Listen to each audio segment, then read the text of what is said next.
All right, fall semester exam review. We got 20 questions. Let's get started.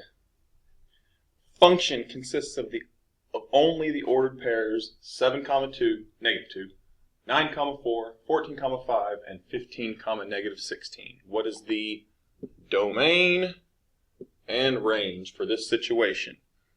Domain, remember, is, let's see, Dr. XY lost his ID. Domain and range. The domain is your X values, the range is your Y values. So look at each ordered pair. The X values make up your domain. So the domain is 7, 9, 14, 15. 14 and 15. With some mustache brackets there. Range. We have the Y values, -2, 4, 5, and -16. -2, 4, 5, -16.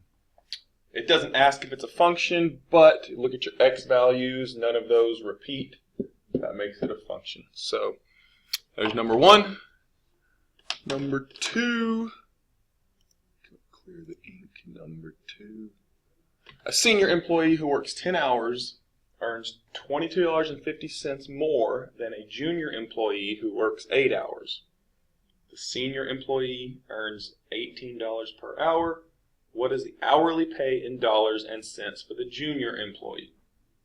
So, here's the senior employee equals junior employee. Senior employee works 10 hours at 18 per hour. So that comes out to be $180. The junior employee makes, we don't know what he makes, but he works for 8 hours. So we're going to say 8 times X. Now those don't equal each other because this $22.50. The senior employee makes $22.50 more, so when we subtract $22.50, now they would equal each other. So we have an equation there. You could solve that equation to find X. 180 minus 22.50. 180 minus 22.50 is 157.5. Let's erase this. Equals 8x. Divide both sides by 8, and you get x equals, divide that by 8, $19.69 per hour. So, well,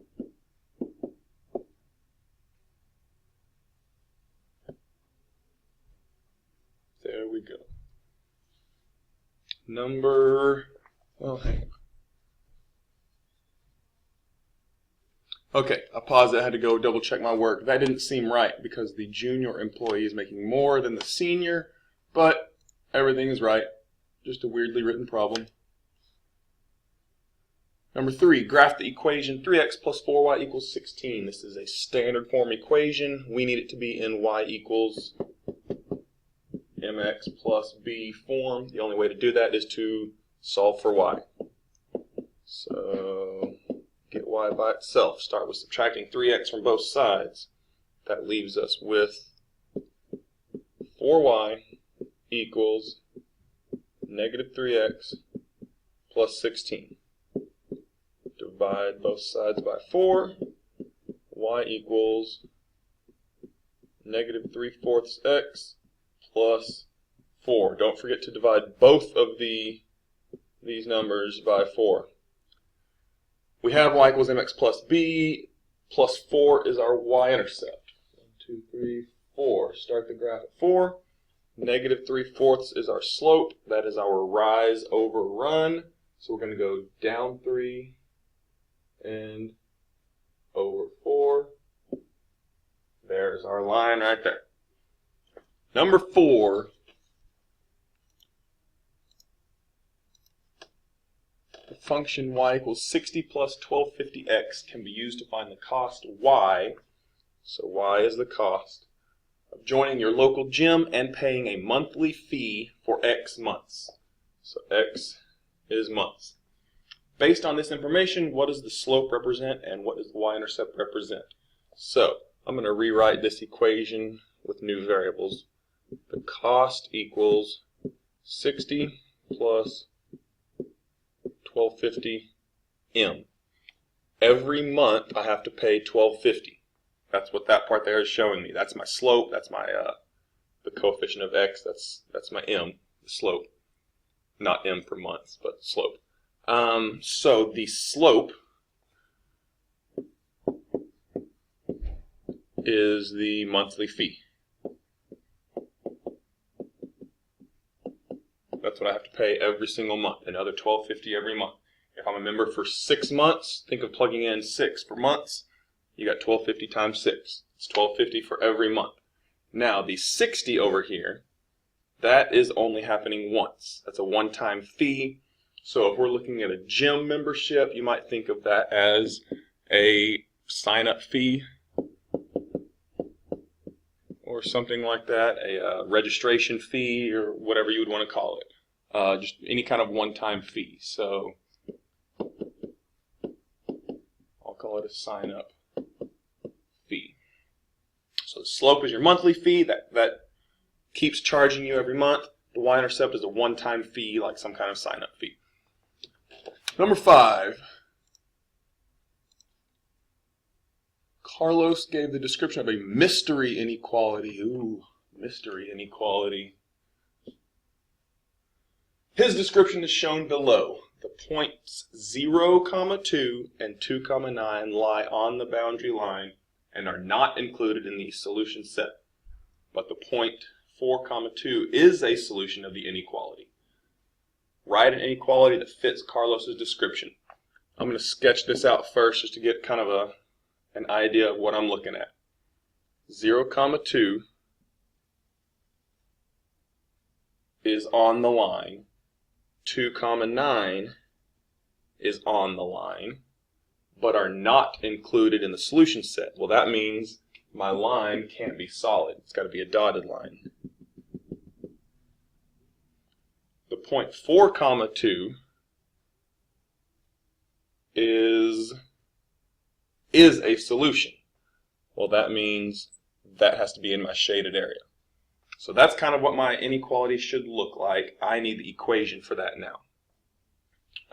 Starting with the slope.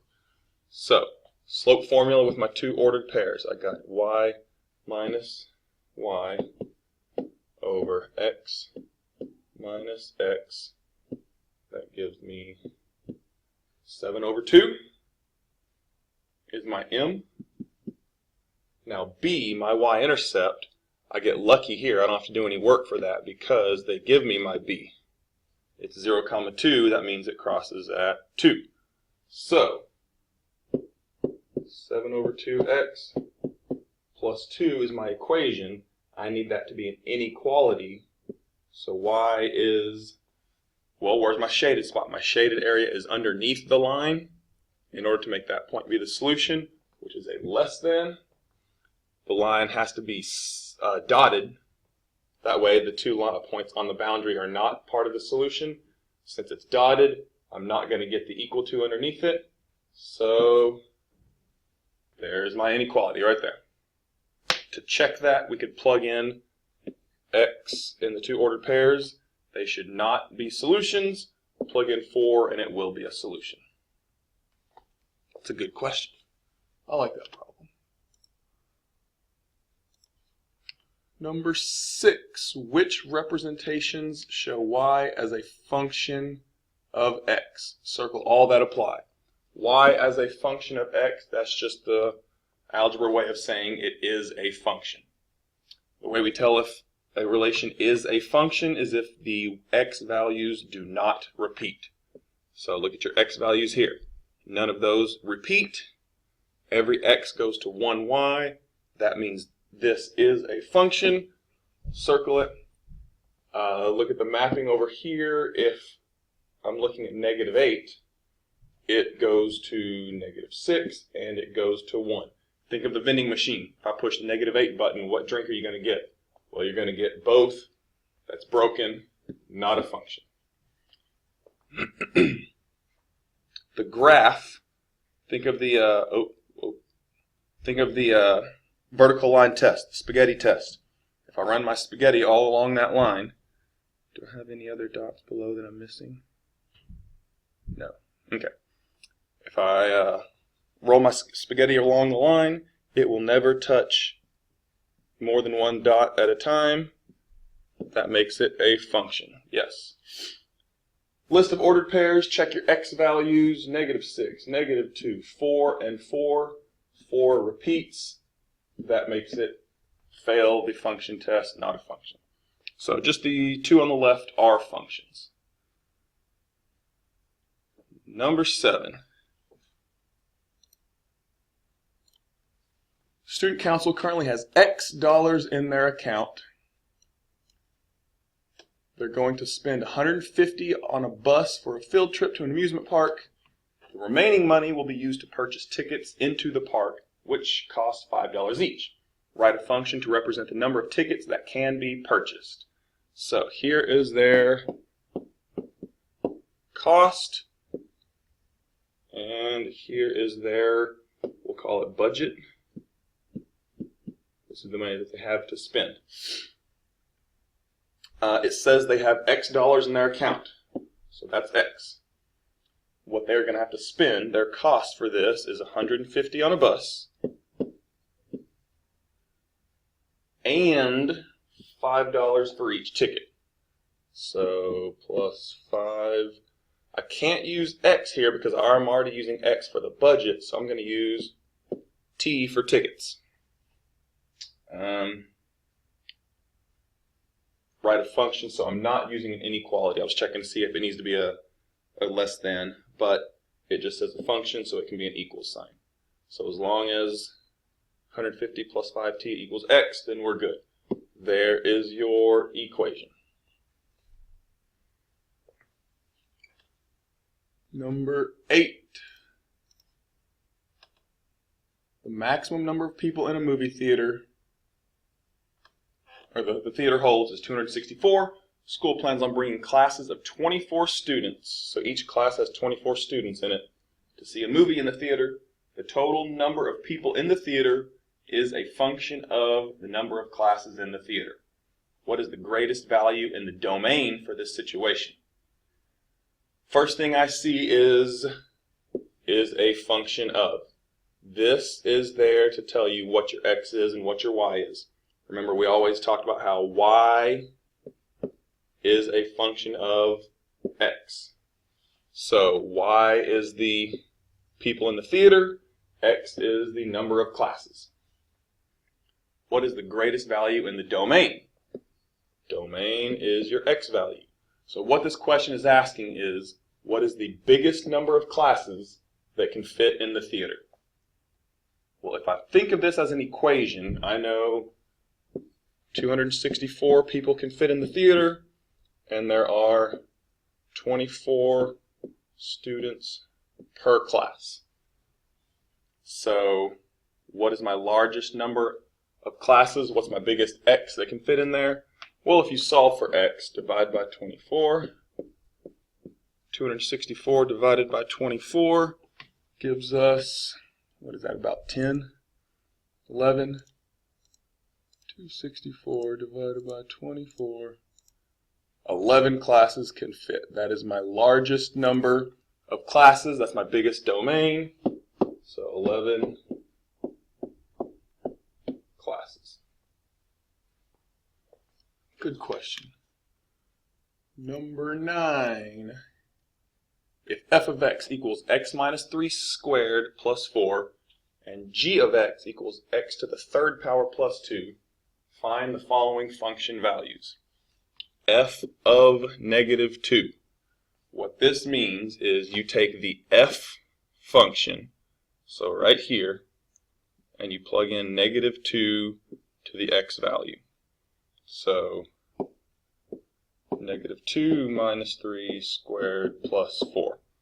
You could do that in your head, you could do that in your calculator, either way, I don't care. This gives you -5 squared, which turns into 25 plus 4 equals 29. F of 8. Take the same equation, plug in 8. I'm going to show you the calculator way to do this one also, just so you're familiar with that. X minus 3 squared plus 4. We have x minus, well, in parentheses, you got to type it in exactly how it's given to you. X minus 3 squared plus 4. Vertical bar, control equals x equals 8. That gives us 29. There's our answer there. G of 3. We're going to take the g function. Switch colors for this. Take g of x, which is x to the third power plus 2. But in place of x, we're putting in 3. 3 to the third power plus 2. 3 times 3 times 3 is 9 times 3, 27. Plus 2 gives us 29. Again. G of 1. I'm going to do this one in your calculator too, just to show you the calculator way again. 3 to the third, or x to the third power plus 2. We have x to the third power. The way you do third power, this little up arrow beside the x squared button, that gives you exponents. So you can put in any other exponent you need up there. X to the third power plus 2. Make sure your plus 2 is not up in the exponent spot as well. That'll mess everything up. Control equals vertical bar. What am I plugging in? 1? Yes, g of 1. So x equals 1. And we get 3.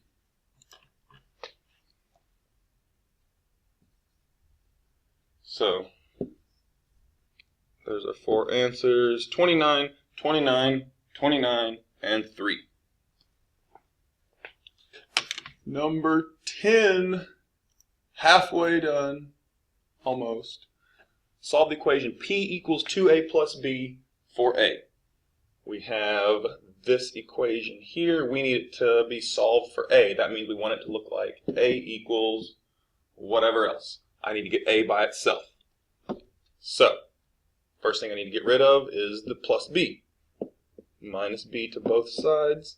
I have p minus b equals 2a. Divide both sides by 2.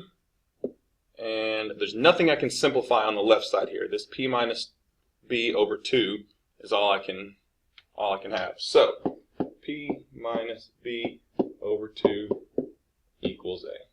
There's your answer. Number 11. What is the equation of the table shown below? They give us some x and y values, some ordered pairs on a line. We need to find the equation. Remember, equation is mx plus b. First, we need to find the m, the slope. Think of your slope formula. Y minus y over x minus x. 7 minus 4. You can choose any two ordered pairs. It doesn't have to be the first two. 9 minus 13 is -4. 7 minus 4 is 3. There's my slope. Next, I need my y-intercept. I'm going to go with the point slope formula here. Y minus y1 equals m x minus x1. Y minus, I'm going to go with this point. What point do I want to use? I'll go with the first point. Y minus 13 equals m, which is -4 thirds, x x, which is 4 minus, 4 minus x minus 4. We have negative 4/3 x when I distribute,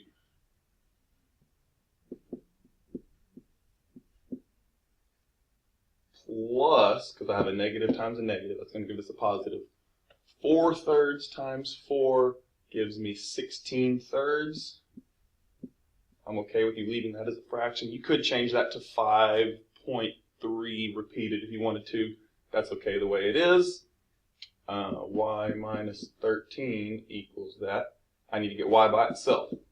So add 13 to both sides, and we get y equals negative 4/3 x plus 16/3 plus 13 is 16/3 plus 13 is 55/3 or 18.3 repeated, whichever way you want. 55/3. I'm going to say 55/3.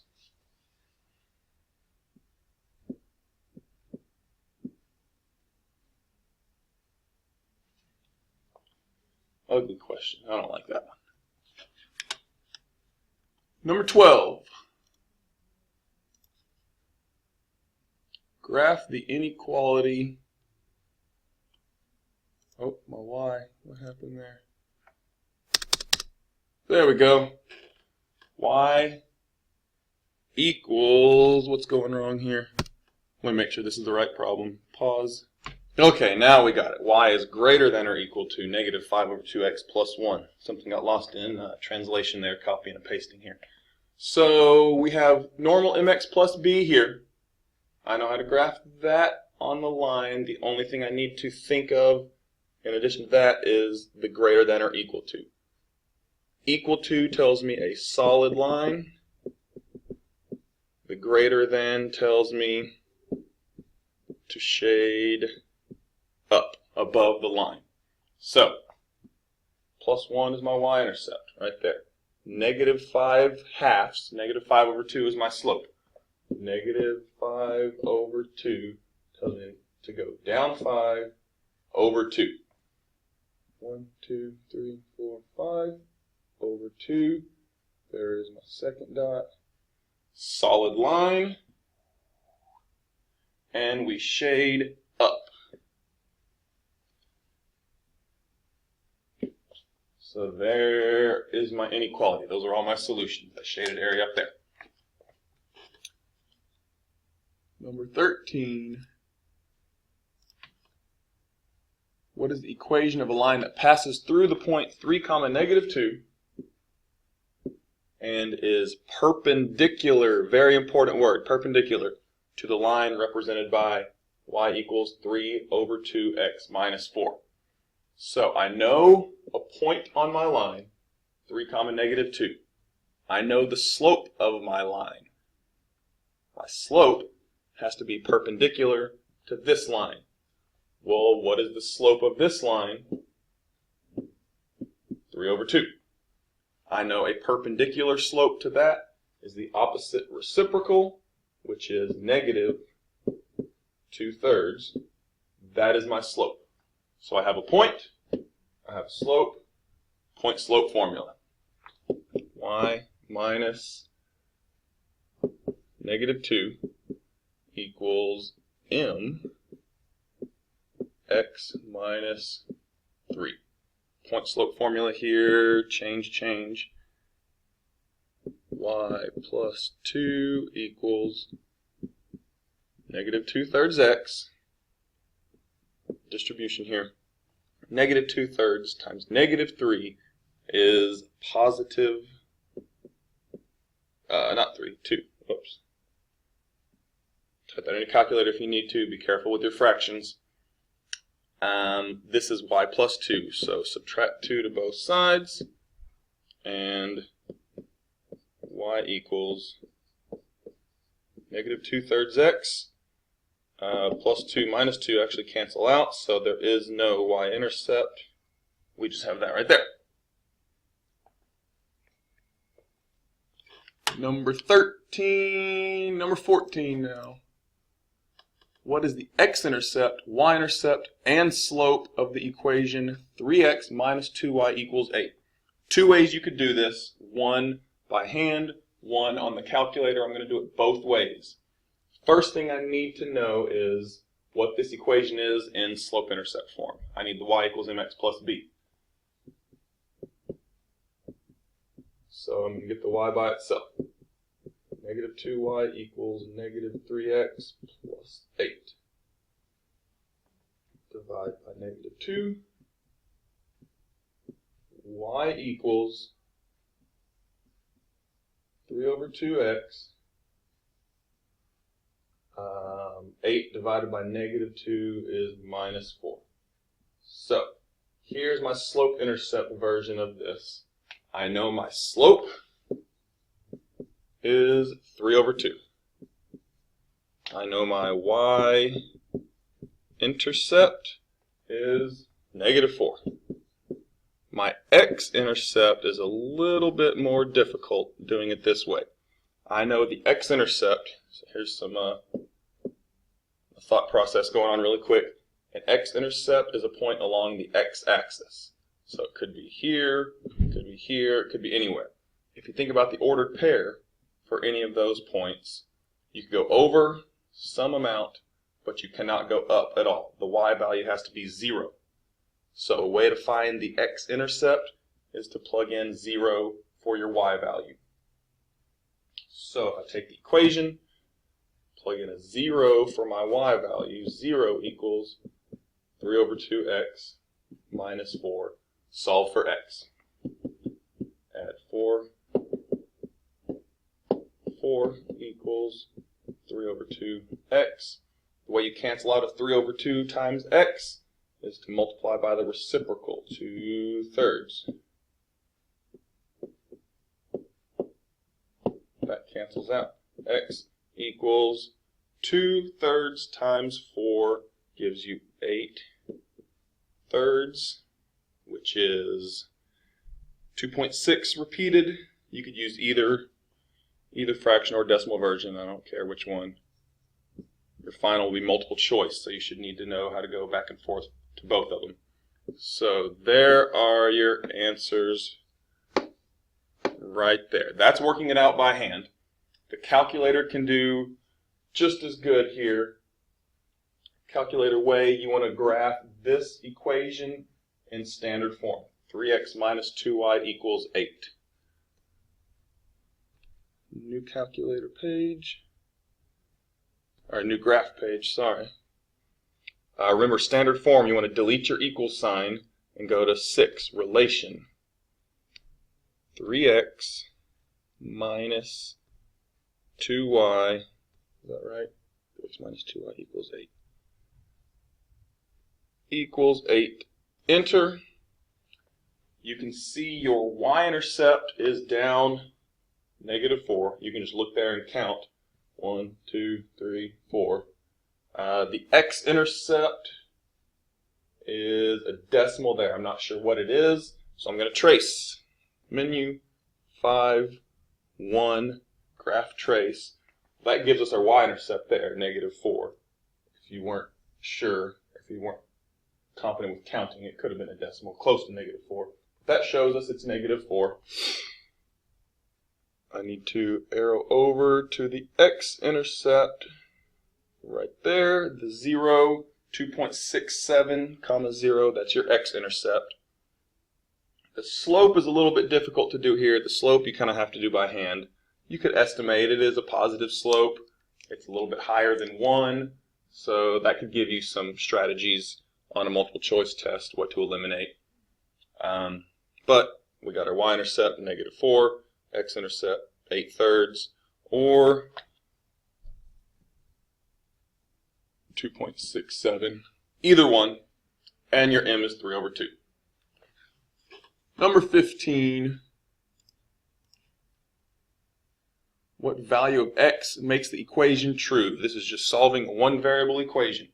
Again, two ways you can do it. You can do it by hand, you can do it on your calculator. I'm going to do it both ways. By hand first, I have a negative 4 that needs to get distributed. Negative 4 times 7, negative 32. Right? No, 28. What am I doing? Negative 28. Negative 4 times negative 3x, positive 12x, equals negative 2. Here I have a negative 1 that has to get distributed there. Minus 3x plus 4. Move here. Whoa, whoa. Okay. Combine like terms. On the left, I have no like terms. Do not combine like terms across the equal sign. On the right, I have a negative 2 and a positive 4. That gives me plus 2. So negative 3x plus 2. Negative 28 plus 12x. Now I want to solve. I want to get the smaller x to the other side. Cancel that out. Plus 3x plus 3x. 15x. I also want to move this 28. Cancel it out. So add 28. Add 28. That gives me 30. 15x equals 30. Divide by 15. X equals 2. If you want to double check your work, go back here to the x in the equation. Plug in a 2 to both of those. See if it works. That is the algebra method. The calculator method might save you a little bit of time, but you got to be careful typing things in. Numerical solve is what we're going to do. That's what we just learned Monday of this week. The numerical solve will solve a one variable equation for you, but you have to remember to type in comma x at the end. So you would type this right here in your calculator exactly how you see it. I'm going to pause to speed things up here. Actually going to unpause. I wanted to make sure you saw where to find the numerical solve. Menu, option 2 is no, option 3, algebra, numerical solve 1. So menu 3-1 will get you to a numerical solve or nsolve. Inside these parentheses, you want to type in your entire equation exactly how it appears. Negative 4 parentheses 7 minus 3x close parentheses equals negative 2 minus parentheses 3x minus 4 close parentheses comma x. Do not forget the comma x. It gives us our answer, which is 2. We already knew that though. Just confirms that we are correct. Number 16.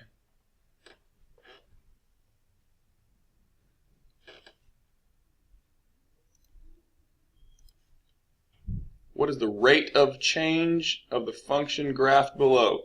Rate of change is another word for slope. So all they're asking you is what is the slope of this line? First thing I notice is what I'm counting by. I'm not counting by ones here. Do not just count the boxes. You have to look at the units there. Slope, just rise over run. I start right here and go to, find any other point. I guess I'll go right there, rise and run. Well, my run is only 1. So I know that my rise, though, I need to figure out what they're counting by. From 1 to 2, there are 5 spaces there. That means each box is 1/5 of a unit, or thousands of dollars in this case. Well, I know that's 0.2. So each line here is 0.2. Well, I'm going up 2 of them, which would make my rise 0.4. So rise over run is 0.4 over 1. I do not want to leave a decimal in a fraction. Simplify that. I know divided by 1 doesn't change it, so it would be 0.4.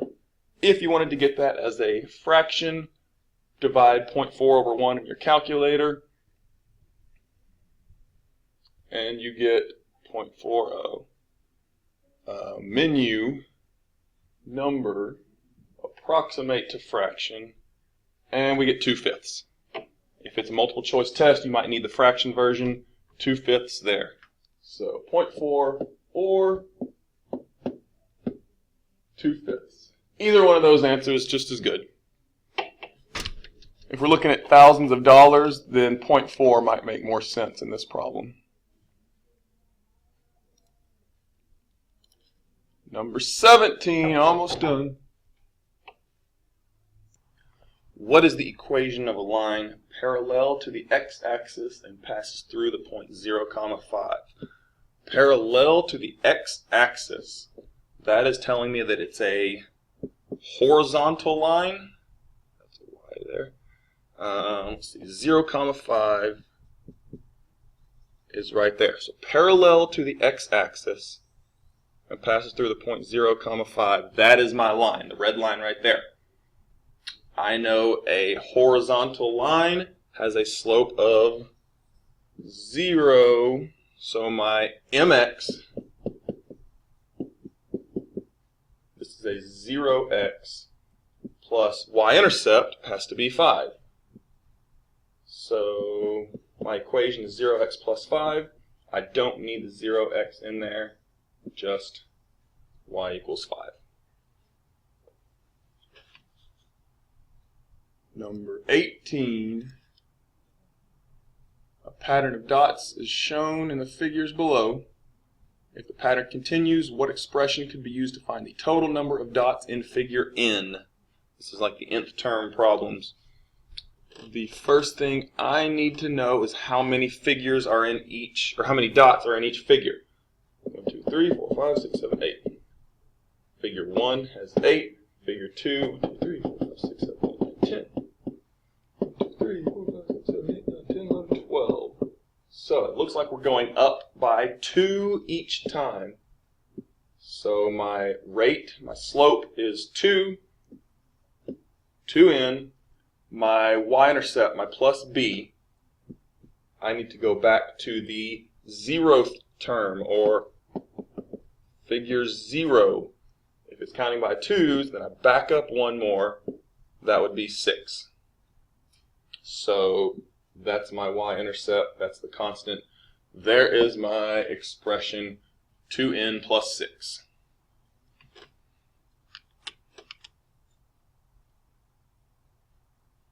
Number 19. Let y be a function of x such that 3x minus 6y equals 18. What is the rate of change? Rate of change, again, another word for slope, of y with respect to x. That part doesn't really mean much. That's just saying y is dependent on x. That's how it always is. They just usually leave that term off. Don't let that confuse you. Rate of change of y with respect to x is slope. So 3x minus 6y equals 18. I need the m. I need to rearrange this equation into slope-intercept form. So get the y by itself. Minus 3x minus 3x. I got negative 6y equals negative 3x plus 18. Divide by negative 6. Y equals negative 3 divided by negative 6. Turns out to be positive 1/2 x. I could stop right there because that's all I need is the slope. 1/2 x. Y-intercept, though, just for practice, 18 over negative 6 is negative 3. So my slope is 1/2, my rate of change. Number 20, last one. The graph below shows the relationship between the number of gallons of fuel remaining in a truck and the number of hours the truck has been driven. What is the slope, y-intercept, and x-intercept of the function? So the y-intercept, the x-intercept, those are the easy ones to find. Slope takes one more extra step. Y-intercept, you just look at your y-axis. Right there, that is 200. Now, what does 200 mean in this case? That is the gallons of fuel I have before I have driven anything. So if I have driven 0 hours, I have 200 gallons of fuel. That is the gas in the tank before driving. X-intercept is 20. That is the hours I can drive until I hit 0 gallons. So hours driven until gas is empty. The slope, rise over run, I'm going to go down and over. That means my rise is 200, my run is 20.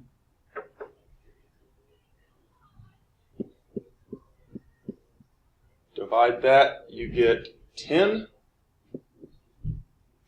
gallons per hour. That is my slope. That's the rate that I'm losing gas.